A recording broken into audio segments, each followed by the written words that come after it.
Any questions regarding last subject?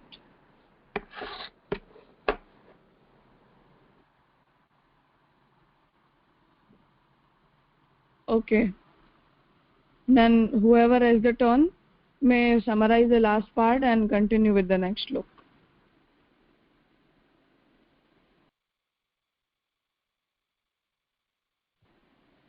Dhanma Pranam Raja. Yesterday I think Krish went, but since Shrina wasn't here, so should I go because I'm after, or should Shrina go if she's here? Is Shrina present?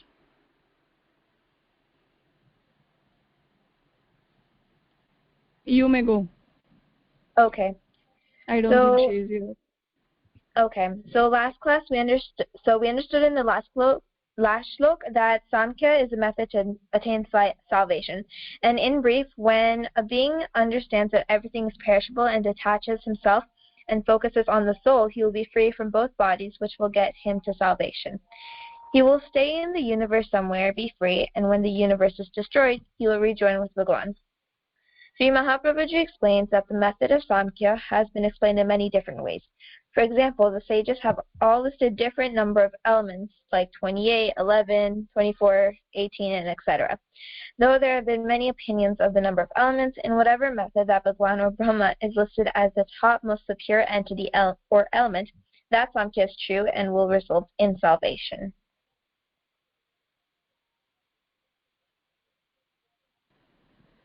Fine. You may go for the next look. Okay. 1 minute. I just need to open up my copy.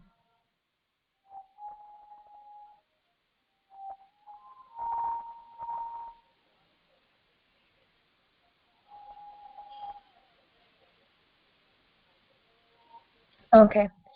Atyaji yogamargo hi tyagopi manasaiva hi Yamadayastu kartavya siddhi yoga kritatitha. Translation. 1 minute. I think I opened the old copy. Yeah, read from the last file I sent. Right. Translation. Atyaji. It means without renunciation. He equals surely. Yogamarg equals path of yoga is. Tyaga equals renunciation. Up means but. Manas means mentally. Eva means also. Yamadhaya means yam or etc. Or in parentheses still samadhi. Tu means and. Kartavya means must do. Yog means after following the yog.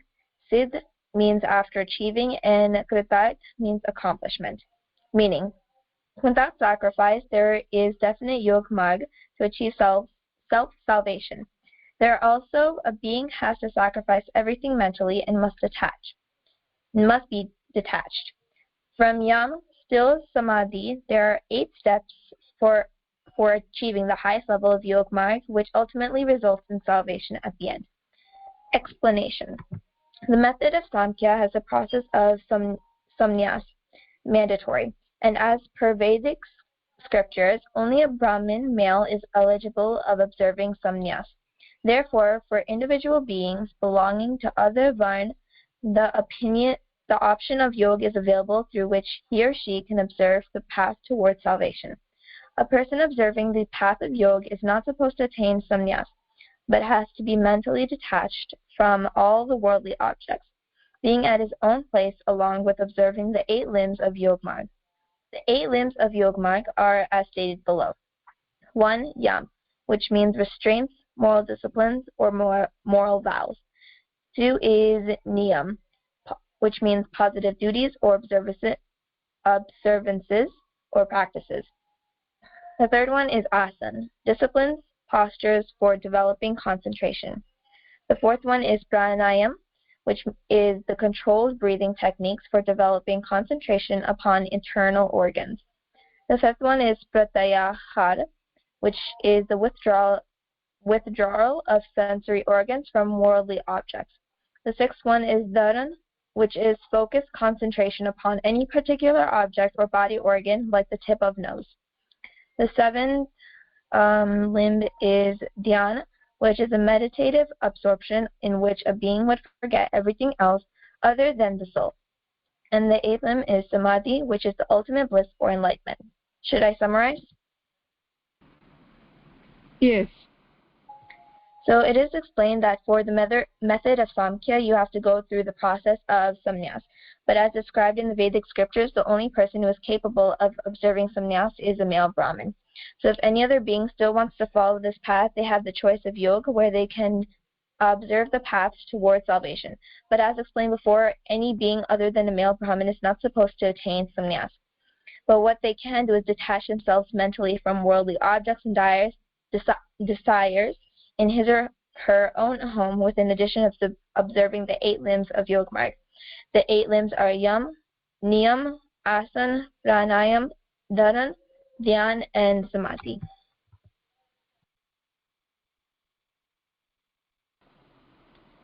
As Mahaprabhuji mentioned, that for attaining moksha, salvation on our own, without taking help from anyone, we have 2 such methods.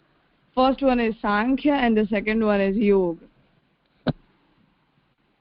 For Sankhya, we understood that a person is supposed to be detached from the worldly object, must attain sannyas and follow the rules and regulations of sannyas, and only then that person can attain salvation.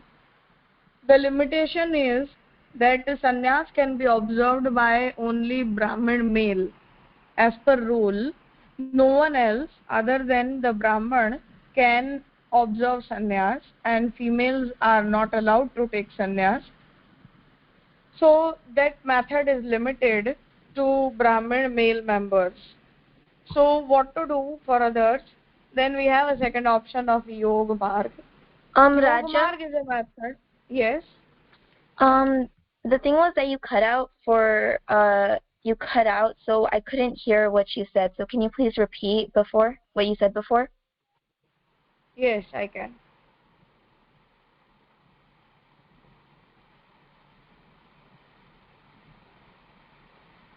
Sankhya and Yoga, these are the 2 methods for attaining salvation on our own, without taking refuge in any deity or without taking any help from others. So the problem is that Sankhya is a method in which a person has to be detached from the worldly object and must observe the rules and regulation of sannyas for attaining salvation. But the problem is that sannyas can be observed only by a Brahmin male member, because females are not allowed to take sannyas, and the male members from other varna like Kshatriya, Vaishya and Shudra, even they are not allowed to take sannyas. So the method of Sankhya is limited to Brahmin male members only, not for Kshatriya, Vaishya, Shudra and females. So now what option remains? So Mahaprabhuji explains that Yoga is the second method for attaining salvation. Now how to observe Yoga Marg? Then Mahaprabhuji explains that without sacrifice, it means without attaining sannyas, there is a definite Yoga Marg to achieve self-salvation. And Yoga, in Yoga method, a person has to be detached mentally. A person has to be detached from all the worldly objects mentally, and must stay in his own house, but still remain detached from all the objects around. And what the methods he has to follow? So Mahaprabhuji explains that there are the 8 mediums of yoga, and from yam till samadhi there are 8 steps for achieving the highest level of yoga marg, which ultimately results in salvation. So Mahaprabhuji here explains those 8 methods. The first one, the 8 limbs of Yoga Marg, our first one is Yama. Yama means to restrain ourselves, moral disciplines or moral laws. For example, a person would not be allowed to steal anything. He must not speak anything wrong. He must not lie to anyone. He must not have sexual relationship with anyone. He must stop using some of the objects from his life. These are the basic rules which a person has to observe in the first stage. Now from the second stage, a person has to start following the positive duties or observances. He has to make some voluntary rules which he will have to follow. For example, he would decide that I will start having food only once a day. I will not have food after that. Or I will start having these basic items, and he would stop having all the lavish food items or anything like that. Then the third step is of asan. Asan, there are many asan. All of you might be familiar with those things. Dhanurasan and Shavasan and Sarpasan and etc. So these are the names of different asans. So a person can observe these asans. What is the reason? The reason is to develop concentration. If I can sit in any particular position for a long time, it means that I am concentrated. And if I am asked to sit in a same position for a long time, but if I am not able to stay, I am just not able to stay in the same position for a long time, then it means that I am not concentrated. So asan is the first step towards developing concentration. So the disciplined postures are taught in asan for developing our concentration, so that that person can stay in the same position for a long time. For example, there is a place in India, in the South Indian mountains, where there is a huge rock, and in a rock a whole shape has been formed, and it is said that some sage used to perform penance there, and he used to sit in that same position for so many years that the rock itself has observed that shape, and now the rock is in the same type of shape. So this is what concentration means, that till thousands of years people were able to stay in the same position. So developing a proper disciplined position and posture is the first step towards developing concentration, the power of concentration, which has to be extended till the soul. So a person is supposed to be concentrated upon the soul, but during the first stage, this is how the method of concentration, the process of concentration is developed gradually. After that, the fourth limb is of pranayam. Pranayam means the controlled breathing techniques for developing concentration upon internal organs. We are so much concentrated upon the external objects, and all our sensory organs are so much conscious about whatever is happening around, that we are not able to feel anything which is going on inside us. So, for example, scientists have developed such a room which is so much silent that we can stand there and we can listen to the sound of our blood, the circulating blood in our body. Now, till now, we haven't heard anything like that.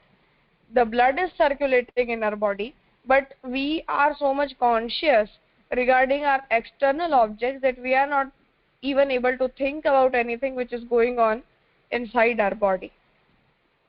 So the pratyahar means that the pranayam means that we have to breathe in a proper technique. For example, right now I am breathing, but I am not able to feel that I am breathing, because it is a voluntary action which just goes on continuing in our body, whatever we do.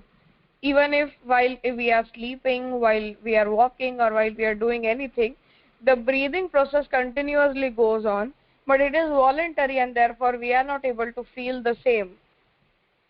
But whenever, if we are running or jogging or we are doing any sort of heavy exercise, at that time we can feel that yes, our breathing method is going faster, or we are breathing, we can feel the inhalation and exhalation process. So pranayam is the process in which we have to change the speed of our inhalation and exhalation process voluntarily, and that has to be in a controlled process. It means, for example, if I am doing pranayam for 15 or 20 minutes, then for that period of time I have to breathe in a proper technique. I must not go on with my breathing pattern voluntarily, but I have to make my senses so much clear that this is how I have to breathe, so that we can, for that period of time, we can concentrate upon something which is going on inside us and can be detached from all the external observances. So that's way we would gradually take our sensory organs and our senses towards internal objects, out from the external objects. That means pranayam. After that it is pratyahar. Pratyahar means to withdraw our sensory organs from worldly objects, to control our sensory organs and make our sensory organs so much stable that they would just stop being outside. So for example, if I am asked to close my eyes for an hour, it gets difficult for me, because my sensory organs are habituated of watching objects which are external. So if I am said that close your eyes, then I would close my eyes, but I would not be able to concentrate upon anything. My whole mind would be working in the direction that I want to see what is happening outside. So pratyahar is the way in which we will be withdrawing our sensory organs from the stimuli. For example, eyes want to see something, ears have the stimuli towards hearing something, smell wants, the nose wants something to smell, skin wants something to touch, and our taste buds want something to taste. Now these are our sensory organs which just continuously concentrate upon the external objects. Eyes would completely be concentrate upon the sight which is outside. Eyes are not ready to close. Even if I close my eyes, then after some time I'll feel restless and I would like to see something which is going on outside. So this is how our sensory organs are habituated of working. We have to change that pattern. We have to start developing the sensory organs, and we must start our sensory organs to concentrate upon our being, our soul. So we will, the yogi, the person who is observing the Yoga Marg, he will have to withdraw his sensory organs from the worldly objects gradually. Dharana now means that we are withdrawing the sensory organs, but where we have to concentrate. So choose a particular object for developing concentration. For example, I am choosing the tip of my nose. So that person will have to be concentrated upon the tip of the nose only. Or a person can choose any object or a picture or something like that as well. For example, he is choosing the picture of Lord Krishna or Shiv or something like that. He can light a candle and can concentrate upon the flame of that candle. So these are the different objects which are suggested in the Yoga Marg for developing the method of concentration. So for example, if someone, your parents or grandparents are observing pranayam, then people start from 15 minutes.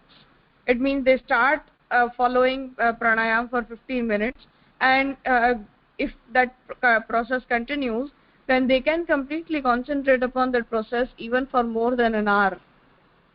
So this is a long process, this is a gradual process. All these things don't happen all of a sudden or overnight. So after pratyahar, gradually a person has to develop dharana. It means he has to develop the focused concentration upon any particular object or body organ. Then the stages of dhyan. Dhyan means that once a person starts a person when develops the skill of developing concentration, then that person can have the mediative absorption, in which a being would be able to forget everything else other than the soul. In the last stage of dharana, a person would be able to completely be concentrated upon the chosen object. After that, remove the chosen object and start developing upon the soul. The problem is that soul cannot be heard. Soul, we cannot see the soul, we cannot feel the soul. Like, I can feel my breathing process, but I cannot feel the soul which is inside me. So it is a little bit difficult, but it isn't impossible. So after a person starts developing the skill of concentration upon the internal objects, that person can choose the soul, his own soul, as the object, and then meditative absorption has to be observed by that person, in which he can forget everything which is going on around. Like in the example of sage Valmiki, it is said that sage Valmiki was performing penance towards Bhagwan, and at that time he was so much concentrated that the ants started building their house on his body. And in for many years, I mean thousands of years, Valmiki was performing meditation, and the ants started living on his body. And after many years, after thousands of years, when Narad ji came near Valmiki to ask him that if he was able to be concentrated upon Bhagavan Ram, at that time Valmiki had to come out of the house of those ants which was constructed upon his own body. So this is how strong the concentration is. It doesn't even break in such severe conditions. So that is known as dhyan, in which a person is so much concentrated upon the soul that he is even not concentrated and conscious about the existence of his own body or survival of his own body. And the last stage is of samadhi. Samadhi means the ultimate bliss or enlightenment, in which a person forgets, a person is just completely unaware about his body, sensory organs, external objects, everything, and he feels that I am the soul, and he is able to feel the enlightenment of the soul inside. And samadhi is the last stage of yoga, after which a person attains salvation. The form of salvation is same as explained in the Sankhya, that soul will be free from both the bodies, the gross body and the internal body, and after the death, that soul will be free from the attachments, soul will be free from the cycle of birth and death, will stay somewhere in this universe, being the conscious being. This is how Yoga Marg works for attaining salvation.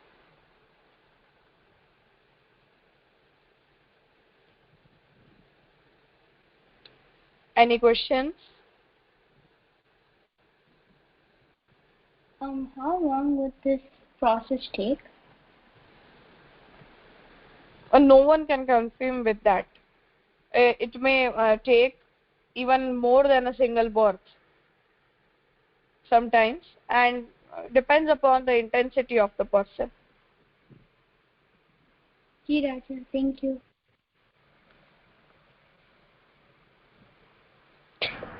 Raja?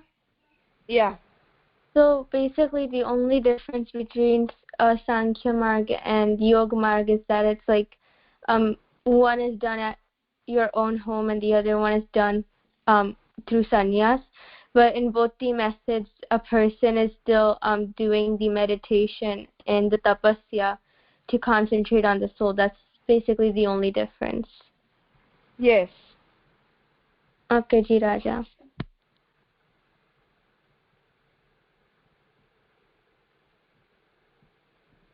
This is an option because not everyone is allowed to take sannyas. So for example, I am a female, I want to attain salvation, but I am not a male, then what can I do? So I can choose the Yoga Marg. Same way for other male members as well, because only Brahmin male is allowed to observe sannyas. This is an option available. And the second thing is that for observing the sannyas, for getting initiated into the method of sannyas, it is compulsory to that the person must have the voluntary permission from his family members. It means his family members have to permit him for attaining sannyas. If someone restricts him from doing so, even then that person cannot take sannyas in spite of being eligible. So this is a method which can be observed being at home or without taking the formal initiation of sannyas.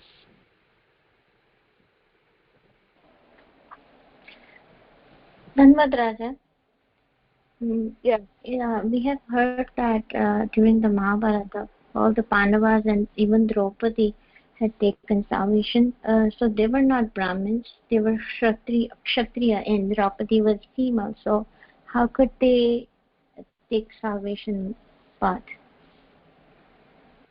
No, it is not so that a person cannot take the option of salvation.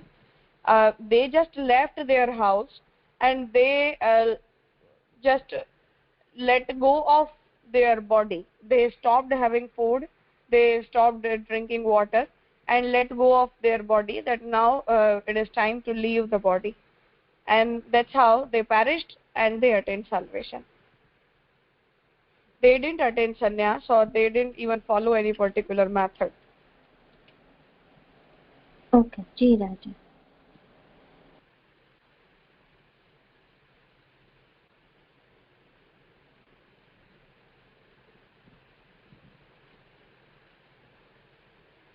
Okay, then let us conclude here for today.